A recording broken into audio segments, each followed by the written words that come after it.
Mas a planta não, ela não tem escolha. Ela vai, ela floresce se aquele for um lugar que é apropriado para ela, senão ela não floresce. Ao contrário do homem, né, que a gente tem esquimó e tem beduíno no deserto. Esquimó vivendo no meio do gelo, da neve, de um lugar que o cara diz, oba, tá calor hoje, tá só 20 graus abaixo de zero. E o beduíno, oba, hoje está fresquinho, está só 45 graus acima de zero. Não tem nenhum bicho, não tem nenhuma planta que sobrevive em tantos lugares. Por quê? Porque a gente consegue escolher. E a gente consegue escolher também se a gente quer ser ou se a gente não quer ser. Se a gente quer existir ou se a gente não quer existir. Mas eu não estou falando do suicídio. Eu estou falando de uma outra coisa muito mais interessante, que é decorrente dessa criação do homem por Deus. Deus criou o homem à sua imagem e semelhança. Deu ao homem essa capacidade de pensar e de fazer escolhas. De escolher entre duas coisas que parecem boas. Isso é o que se chama livre-arbítrio. Livre-arbítrio não é uma capacidade de escolher entre o bem e o mal. Ninguém escolhe o mal. É escolher entre duas coisas que parecem boas. A coisa pode parecer boa e não ser boa. Mas a gente vai estar escolhendo porque a gente acha ela boa. Um sujeito que rouba uma coisa de alguém, não é bom roubar, mas ele acha bom ele ter aquela coisa que ele roubou para ele. Ele acha aquilo melhor do que não ter a coisa, não roubar. Ele está fazendo aquilo errado. Ele está fazendo uma escolha errada. Mas ele está escolhendo uma coisa que para ele parece boa. A gente pode fazer essa escolha. Agora, por que isso? O que isso tem a ver com criação? Simples. A gente é por participação em Deus. Na verdade, a gente poderia até dizer que Deus é. A gente, de uma certa maneira, está. Em português a gente tem essa diferença, né? Qual é a diferença entre ser e estar? Se a gente diz, você está doente, a gente está perguntando de uma condição transitória, uma condição que passa. Mas se a gente diz, você é doente, a gente está xingando, cara. Né? A gente, de uma certa maneira, está. Por quê? Porque a gente tem um começo no tempo. A gente não tem fim. Mas a gente tem um começo. Então a gente não é como Deus que é desde sempre. A gente é por participação. O que é uma participação? Por exemplo, se eu pego uma garrafa de cerveja, de refrigerante, e boto junto numa pedra de gelo, no isopor cheio de gelo, o que vai acontecer com a cerveja ou refrigerante que tem dentro da garrafa? Ele vai ficar gelado. Agora, se a gente for numa gramática, como é que se chama essa parte, essa forma do verbo gelar, gelado? Se chama particípio, porque indica essa participação. É uma noção da filosofia que foi conservada na gramática. A cerveja gelada, ela não é gelo, mas ela participa do gelo. Um ferro em brasa, ele não é fogo, mas ele participa do fogo. Dá para entender? A gente não é Deus, mas a gente participa do ser que é Deus. Assim como a cerveja gelada não é gelo, mas participa do frio do gelo. O ferro em brasa não é fogo, mas participa do fogo. Então, a gente é de verdade, a gente é 100% a gente mesmo, quando a gente é perfeitamente como Deus quer. Quando a gente é perfeitamente de acordo com aquilo que Deus concebeu para a gente. E se a gente escolhe não ser assim? Se eu digo, não, eu vou largar minha mulher, eu vou cair na gandaia, eu vou tomar todas, eu vou virar ladrão, eu vou fazer a vida louca, o que eu estou fazendo? Além de correr o sério risco de apanhar da patroa, eu estou escolhendo não participar. Eu estou escolhendo, ao invés de eu ser em Deus, eu ser nos prazeres, eu ser no dinheiro, eu ser nessa vida louca toda. Isso, na verdade, é deixar de ser. Eu estou escolhendo não ser eu mesmo plenamente. Agora, se eu escolho ser eu mesmo, plenamente eu, quer dizer, como é que Deus me criou? Deus não me criou para eu ser, por exemplo, uma pessoa que vá fazer um trabalho de ficar construindo coisas, materiais e levantando paredes. É uma coisa que eu até consigo fazer. Mas Deus me fez um sujeito que funciona muito melhor na cabeça do que nos músculos. Então, o que é eu ser eu mesmo? Eu ser eu plenamente, como Deus quer. É eu procurar ser o melhor Carlos possível. No meu caso, isso envolve estudar. No meu caso, que sou pai de família, isso envolve eu sustentar minha família, eu estar do lado da minha mulher, envolve eu procurar ser o Carlos, pai de família, professor, estudioso, tudo isso da melhor maneira possível. Assim eu vou ser eu plenamente. Agora o outro sujeito, que é um grande músico, que tem um talento enorme para a música.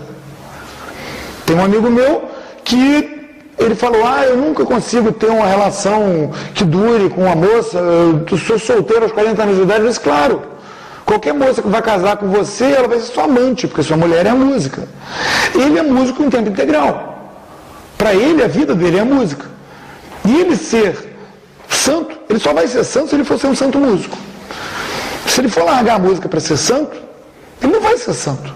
Ele não vai ser ele plenamente. Porque Deus deu para ele aquele talento que ele não pode enterrar. O outro é chamado a trabalhar criando animais, ou trabalhar como agricultor. É um chamado de Deus. E é só ali que ele vai se desenvolver. Um sujeito que é um agricultor, que é um pai de família, se ele começar a agir como um monge e ficar rezando 8 horas por dia, ele não vai estar sendo ele plenamente, ele não vai estar sendo santo, ele não vai ser santo nunca. Do mesmo modo, um sujeito que, sendo chamado por Deus a ser um agricultor, um pai de família, começa a ficar tentando estudar loucamente, ficar aprendendo milhares de coisas, não vai ser santo, não vai ser ele mesmo. Ele vai estar tentando ser outra coisa, ser outra pessoa. E assim ele não vai estar participando de Deus. Deus vai continuar mantendo ele em existência. Mas a parte da escolha dele vai ser jogar fora, criar buracos nele. Buracos naquela perfeição dele. A perfeição dele é ele como Deus quer. Tudo que não seja ele como Deus quer é um buraco que ele está abrindo. Porque o que é o mal? O mal é a ausência do bem. Assim como o escuro é a ausência de luz. O frio é a ausência de calor. Se a gente apaga a luz, não foi gerada uma coisa nova, não aparece uma escuridão que é uma coisa preta que vem andando. A luz é uma coisa que vem. Né? Acende a luz, vem os fótonzinhos lá, batem na parede, reflete no olho da gente, a gente percebe o calor. Os físicos explicam que lá os átomos estão chacoalhando, etc. Se eles pararem de chacoalhar, se eles ficarem perfeitamente quietinhos, é um frio absoluto. Se não tiver nenhum desses fótons, é um escuro absoluto. A mesma coisa acontece com o mal. O mal é uma ausência de bem.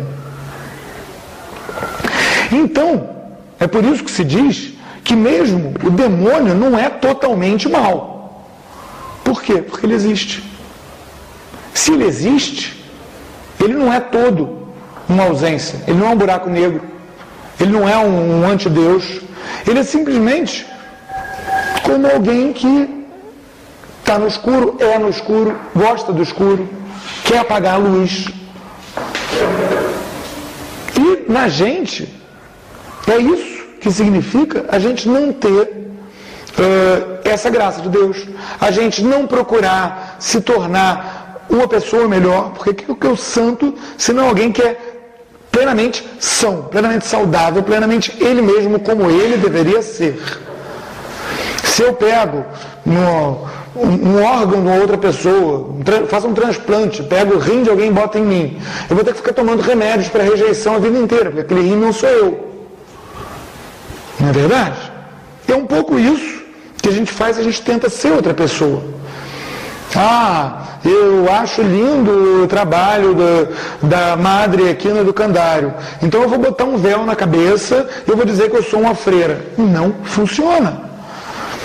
Isso é um troço tão absurdo quanto seria eu tentar pegar e botar as tripas de outra pessoa dentro de mim. Eu ia morrer. Porque isso não sou eu. E eu iria morrer espiritualmente tentando ser outra pessoa. Eu tenho que tentar ser eu, o melhor eu possível. Isso vai ser eu ser plenamente. Isso vai ser eu corresponder plenamente a essa criação de Deus. Porque Deus vai me continuar mantendo em existência. Se eu morro, eu vou para o céu, eu vou para o inferno, eu vou para o purgatório, a caminho do céu, minha esperança. Minha escolha, no caso, é ir para o inferno ou ir para o purgatório, a caminho do céu. O que vai ser? O que é o purgatório? O purgatório é onde a gente vai encher esses buracos de falta da gente, para a gente estar inteiro, chegar no céu inteiro. Porque nada impuro entrar lá na Jerusalém Celeste, está na Sagrada Escritura. Então o purgatório é o lugar que a gente vai encher esses buracos. O lugar que o cara que conseguiu morrer na graça de Deus, mas ainda, muitas vezes tentando ser outra pessoa, tentando viver, apoiar parte do ser dele em outra coisa, ele vai chegar lá cheio de buraco. Aí vai encher esses buracos, vai doer horrores. Isso é o purgatório. Até ele chegar no céu. Mas então, essa criação de Deus, resumindo, é algo que vem do nada. Deus criou do nada. Antes não existia nada, não existia tempo, não existia luz, não existia calor, não existia espaço. Espaço para criar mesmo. Ele criou o tempo, criou o espaço, criou todo o universo dentro. E mantém isso tudo. Por quê? Porque essa participação no ser verdadeiro, no ser em si, que é Deus, ela é algo que é querido por Deus e que depende da vontade de Deus. Se Deus quisesse, ele poderia simplesmente fazer com que nada mais existisse. Mas por que ele criou isso? Por amor. Por amor. Porque Deus ama. E aí ele cria quem ele ame e quem o ame. É por isso que o primeiro mandamento é amar a Deus sobre todas as coisas. Porque para a gente ser a gente plenamente, a gente foi criado para amar a Deus.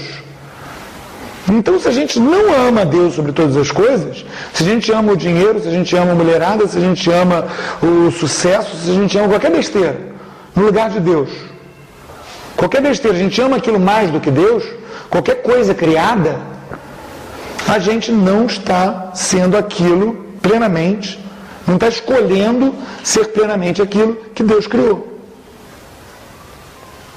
Ou seja, eu não vou ser o Carlos perfeito. O fulano não vai ser o fulano perfeito. Que é o São Fulano, que é o fulano santo, que é o fulano que pode um dia estar no céu. Resultado, quando a gente fala de Deus Criador, a gente está falando de algo muito maior do que essa noção que muita gente tem, né? Que Deus chegou e criou as coisas, e largou e foi embora.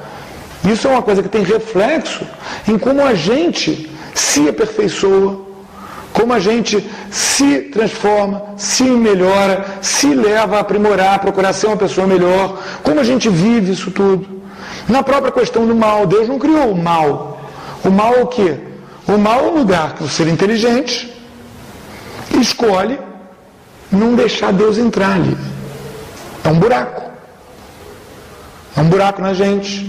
É um buraco na sociedade criado pela gente.